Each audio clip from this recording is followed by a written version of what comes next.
Hi everyone, welcome to another Beatles finds video. I don't get many Beatles finds these days. It's true.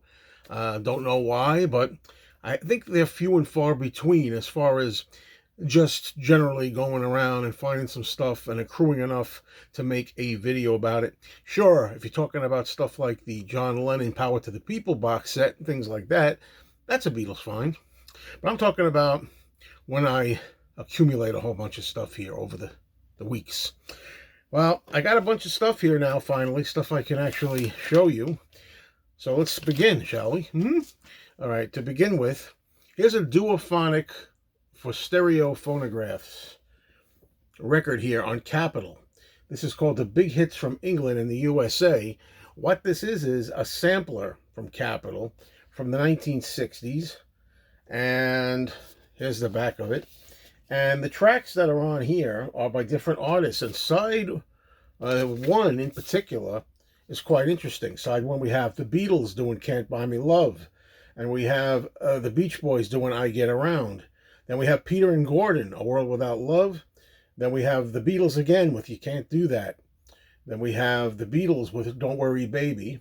And Peter and Gordon doing Nobody I Know. Side two, we have Nat King Cole, I Don't Want to Be Hurt Anymore. Cilla Black with Suffer Now I Must. Al Martino with Tears and Roses. Nat King Cole with People. Cilla Black returns with You're My World. Now, what I find interesting about this, and the reason why I had to have it, aside from the fact that it's Beatles related, it has the Can't Buy Me Love, You Can't Do That single, A-side and B-side on here. And while the song You Can't Do That was featured on the Beatles' second album in 1964, the song Can't Buy Me Love was never on a Capitol album in the 1960s on Capitol.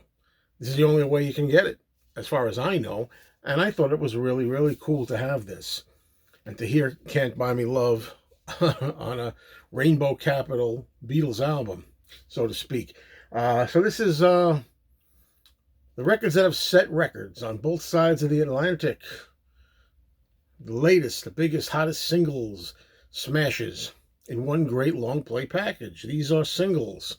And it's good to have that single on here, and also the Beach Boys, I Get Around and Don't Worry Baby, and Peter and Gordon with A World Without Love and Nobody I Know.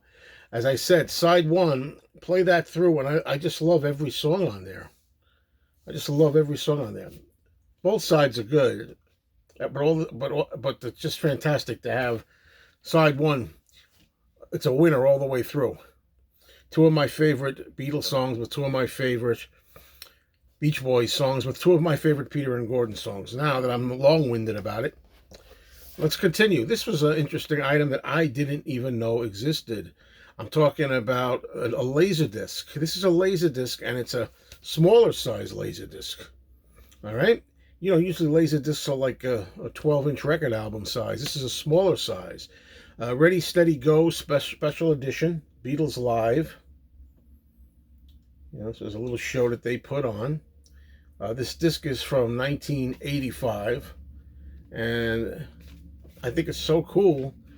I don't have a Laserdisc player. I never owned a Laserdisc player. But I think it's so neat, if you will, to be able to own this thing. This miniature laser. I didn't know they made Laserdiscs in miniature size. I really didn't know that. Or mid-size, midway size, if you will. So, decided to pick that up. Now, we stick with the Beatles here. Here's a store display of the Beatles from 1995 that I did not put together. I didn't put this together at all. I could have. What is it? What is it exactly you want to know? I know what it is. It's not assembled. But when it does get assembled, this stands up on the end, and it's a display for Baby It's You, limited edition.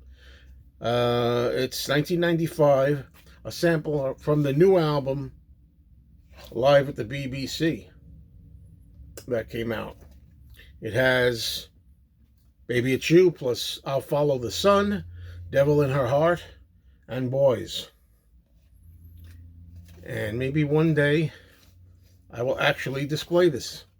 But for now, we'll leave it at that. Okay, now, the remainder of stuff I have here is all Paul McCartney. All right? To start with, we have a t-shirt. This is the Memory Almost Full cover. This is actually from the Highline Ballroom in New York City. June 13 of 2007. He gave a show, and this is a t-shirt for that. Okay. All right, next up. This, I think, is pretty amazing that I have this, because I wasn't really a fan of this album. A lot of you know that. Paul McCartney's 2001 album, Driving Rain. But this here says White Label. It's a 6-track sampler. And what's interesting is the 6 tracks that are on here are among the 6 songs that I do enjoy off this album, because I still consider this possibly Paul McCartney's least studio album of original material. For me personally, I know not everybody feels the same way. Here's the disc. Not everybody feels the same way, and that's fine. Although, for me, I like all these songs on here. We're talking about track number 1, Lonely Road. Track number 2, From a Lover to a Friend. 3, She's Given Up Talking. That's my weakest of the bunch, maybe. Number 4, Your Way. Number 5, Your Way is the best on here, to me. Number 5 is I Do. And number 6 is Rinse the Raindrops, which is a fun, crazy song. And, yeah, I had no idea this thing was around. And I found it, so got a hold of it. Thank you so much. Sticking in the same vein, from the Memory Almost Full album, I have a CD single for Dance Tonight. Sorry about that. The glare. There we go. Dance Tonight from Memory Almost Full. It's the only track on here. Be nice if there were more. You can see Dance Tonight 2007.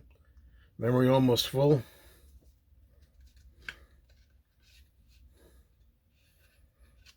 And there's the disc. Okay. I have one more item now to show you. That item being another ad from 2007. This is Starbucks Coffee Company. Starbucks. Somebody let me know. Are you listening there, Tom? Mr. Beatles Pro? Are you out there? Is this the whole thing? I got this for free. Somebody gave this to me. It's Memory Almost Full. The back of it looked like something was attached to it. Either something was attached to it or it was supposed to attach onto the wall or something. There are staple holes here. Looks like we got 4 corners with staple gun in them. That maybe this was all there was to it. Is this all there was to it? Was there some more? Was Paul's head like leering over there or something like that? I don't know. Well, anyway, that's it. Thank you, everybody, for watching. I appreciate it. As I get new Beatles finds, rare though it may be compared to the old days these days, I'll be here showing you stuff. Take care, everyone.